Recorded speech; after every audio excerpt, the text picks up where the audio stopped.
So I brought this for Palm Sunday. We don't do a lot with the cross. Oh, that's Pat's phone now. Love and forgiveness.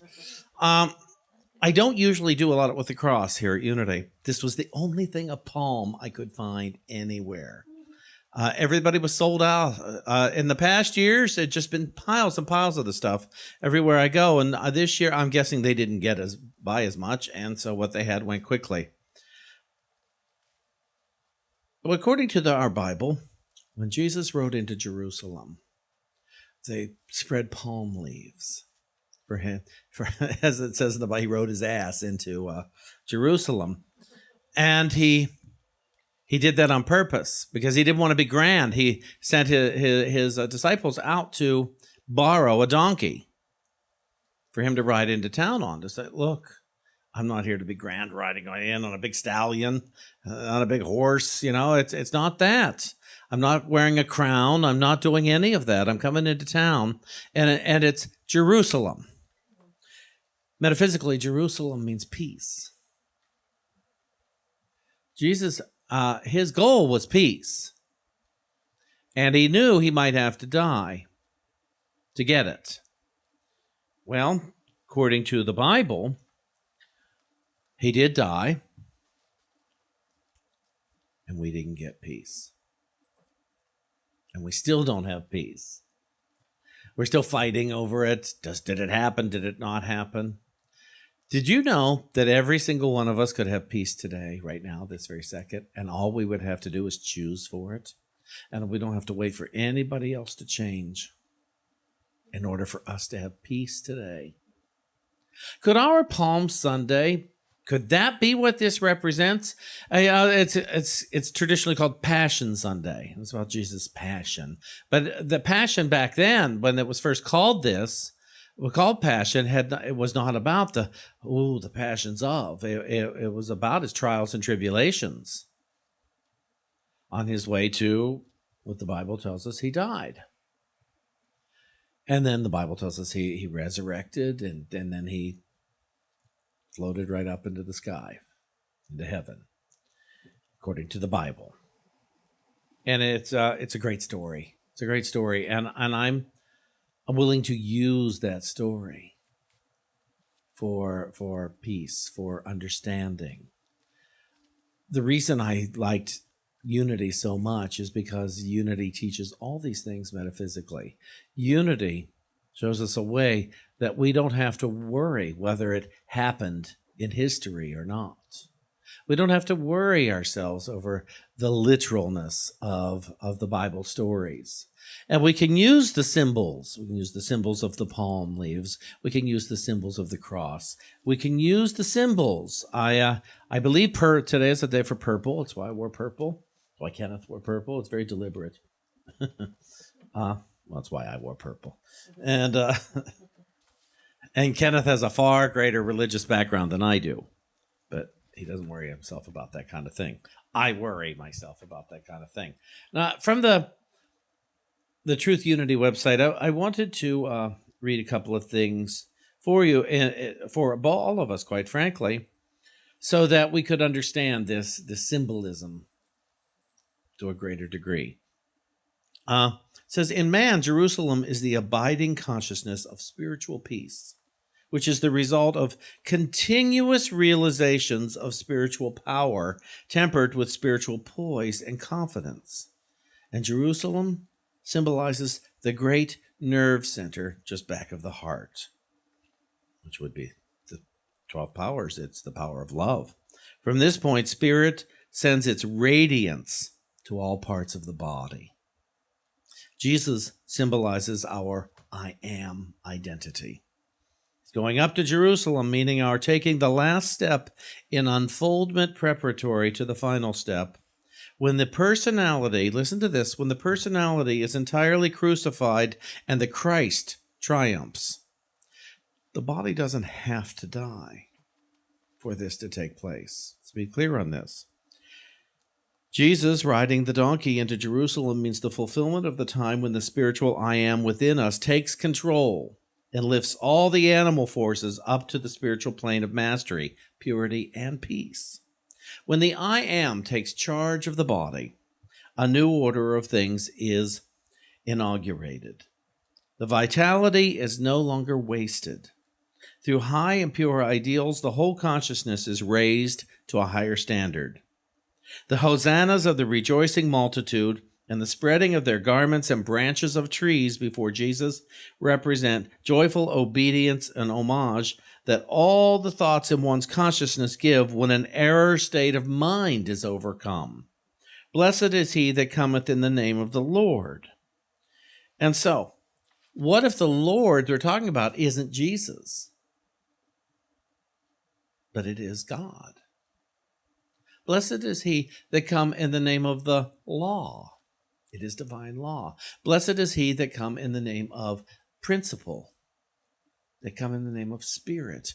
Whatever it is, I like to think of that Jesus' passion, the passion of Jesus, was that God was first. God was first in his heart. Spirit first, principle first, law first, so that then he could begin to appreciate the people for the light that they were. But if he looked at the people first and God second, he would not be able to see the true light in himself or everyone else. And so this Sunday before Easter, also known as the Passion Sunday, I encourage all of us during this Lenten period, and we're almost finished of Lent, and we haven't done much with Lent this year. Some years I do, some years I don't. And what is Lent? Lent is twofold. It is the releasing of that which does not work for us, and it is the acceptance and the practice of that which does. What doesn't work for us? Duality does not work for us. Gossip, criticism, complaining, that's all duality. It does not work for us. What does work for us? The conscious awakened state of the Christ mind, active and present within us. Active and present. I have a good friend who just used to hate himself. And he talks about this now, and he found a mentor who said, you have to start affirming every day, I am a unique creation of a loving and creative God. I am a unique and special, that's what, unique and special creation of a loving and creative God. And he had the hardest time doing that. Now, this is a man who he got off of substances, he got off of things like that, and 10 years later was sitting with a shotgun in his mouth. And he had to give life another chance. And he found this mentor who said, you have to affirm. You can't call yourself these other names that you've been calling yourself, and I'm not going to repeat them here on the church microphone. But they were really unkind names. And he realized, wait a minute, I want to love my children. I want to love my family. I want to love. I really have to make that statement. I am a unique and special creation of a loving and creative God. I really have to say that. And he started saying that, and everything changed. Everything changed for him. He saw his family in a whole new light. This is a man who used to hate his wife because she went to Whole Foods and it cost too much and he was cheap. This is all his own admissions. He said, go to Whole Foods when you want to go. We can afford it. Why? Because I am a unique and special creation of a loving and creative God. Imagine taking that on. I am a unique,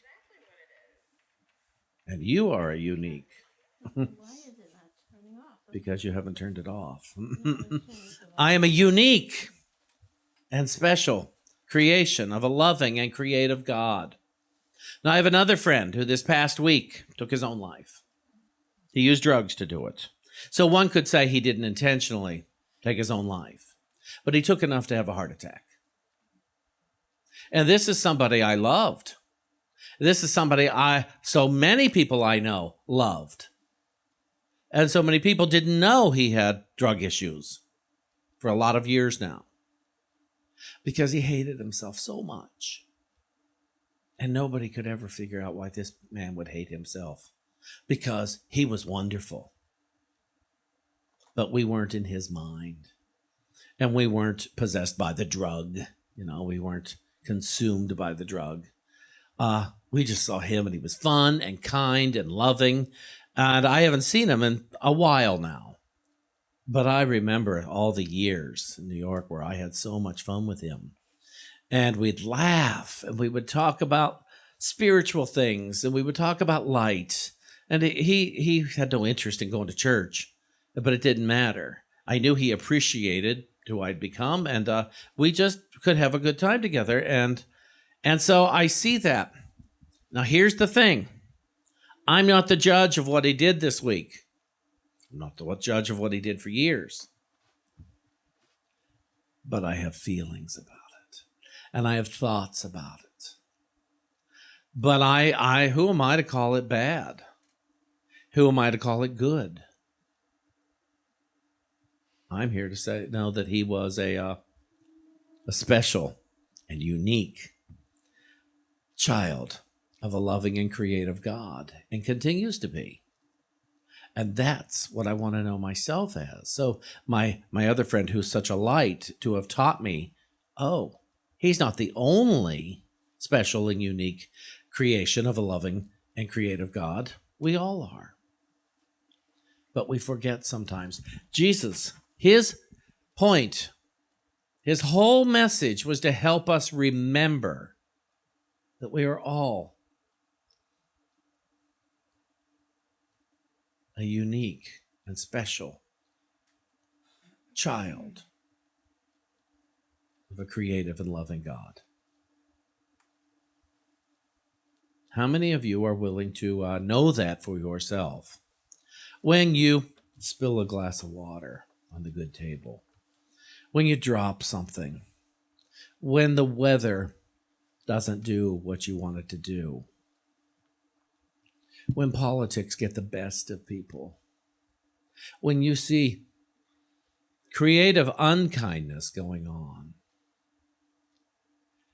I promise that if we, as a whole, start affirming, wait a minute, I am a special and unique child of a creative and loving God, we will change that creative unkindness. We will shift it because we will begin to see our brothers and our sisters not just in light, but as light. On this Palm Sunday, let us ride our ass into peace. How often do you get to hear that in church? Seriously, let us ride ourselves into peace. Let us put aside how wrong everybody else is, except the ones, of course, who agree with me. Let us put aside those ones. There is strength in the name of the Lord. There is strength in the name of God. There is strength in the name of even Jesus. If Jesus is your word, then you use the word Jesus. There is strength in the Christ. There is strength in the name of principle. There is strength in the name of intelligence. There is strength in the name of love. There is strength in the name of good. Now, what is the name you are willing to use for you to remember all the time? What is the word you would use? Is it God? Is it Jesus? Is it Christ? Is it love? Is it intelligence, power, presence, principle, law? What word or words work for you to awaken? See, a lot of years ago, I wanted to awaken, and I wanted to remember, and I wanted to remember 24/7. And so that didn't mean I wouldn't forget 100 times within the 24/7, but I would remember 100 times within the 24/7 because I began to get in tune with what I am in truth. And I began to get in tune with what you are in truth. And so people's behaviors mattered less, and who they were mattered more. So therefore, it was safe for me, for my behaviors to matter less, and who and what I am to matter more. And so I went into that, and it was fascinating how it changed. I became less argumentative. I became far less selfish and self-seeking. And I could begin to be rather than to have or get. I began to be more and more every day. I was being me. And I rejoiced at every time I could witness light. It was fascinating to me. Oh my goodness, I just jumped up and down, sometimes silently and inside, but I jumped up and down for joy every time I recognized light. Even more so than I do now, and I still jump up and down when I see light, and I get a squishy feeling in my heart when I see light. I was like, oh. Some of those people we interviewed, I got to recognize so much light underneath behaviors, underneath confusion. I just thought, oh, there's light. There is a wonderful light there, and this person is going to pass this light along. And I could celebrate that. And when the interview was over, I could talk to my teammate and say, did you see that light there? Wasn't that fun? You know, they're nowhere nearly ready to be ordained, and the amount of light showing will make such a difference in this world today if they choose to show it on a bigger level. And it's not about education when it comes to showing the light. Education is more about learning how to articulate your light, but showing it, that's innate, and that's through a divine willingness. Some of us have to work at the willingness. Some just do it because they can't not do it. But it's fascinating to me, their passion for light, their passion for God, their passion for this word, their passion for people to wake up and realize who they are. When Jesus said, it is not me, but the Father within that does the works. He told that to all of us. So it's not me, it's not him, it's not them. It's that light within. It's the power within, the principle, the law. There is strength in the name of what is inside of me. And when I came into Unity, I used to have this great big God in the sky.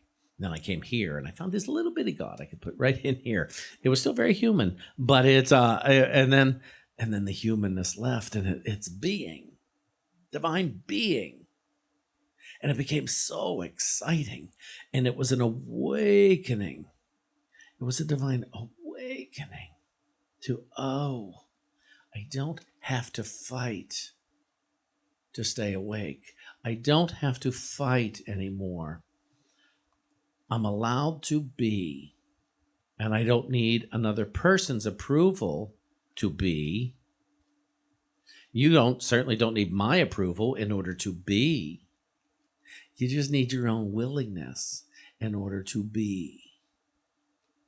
And then the awakening happens in the awareness. I so admire people who can, they just love everybody. They're not worried about people's behaviors. They're not thinking that will never end. And I've worked on that a lot this past year in particular. And through the whole political uproar and stuff, I had to work where I didn't have to, but if I wanted peace, this peace that's mine, my Jerusalem, I had to begin to declare, wait a minute, people aren't their behaviors. People aren't their thought processes. That's not who they are. They are beloved children of God. And they could change their mind at any moment. And I need to become willing for that to happen. I am so willing that anyone who was hurting another being or themselves is awakening now and no longer needs to do that. I am willing that they awaken to joy now, and I'm willing that I awaken to joy now. I am willing. And then I have to look at it and say, am I? I have to look within and find any critical place still in me that is attacking, even silently attacking another being. Because I want to help the process along. And I don't know when it'll happen. I don't know if it'll happen. But I do know that joyful people don't hurt other people. So I must be willing. That's my job. It's my responsibility, is to know the light of God exists in everyone. The spark of light exists in all beings. And so I am willing for clarity in all beings. And clarity is not going to bring about a better political future. It brings about a human presence. Clarity and light and love is what lets all beings put down their weapons of mass destruction. That no one would need to kill another being because they are in love with light. So let us start right here above the Ford dealership and in your homes. As you watch this, in your offices, as you watch this and listen to this, say, I am willing. I am willing to know that everyone is a unique and special child of a creative and loving God. And let's awaken to this spring. Let us come around and say, it's spring. It's a new time. It's a new day to let all good come into bloom, that we may see. There's a good reason why this holiday comes at this time of year. Because we can awaken to the freshness of the air, the freshness of the earth, the freshness of our mind, the new perspective. So I encourage us, I really, really encourage us all. Rethink who you think you are and let go of any old stories. Rethink who you think your neighbor is and let that story go and let your neighbor keep being revealed by way of God, so that you may continue to rethink who you are till you no longer think about who you are. You just are who you are. You are being you, and love in its purest.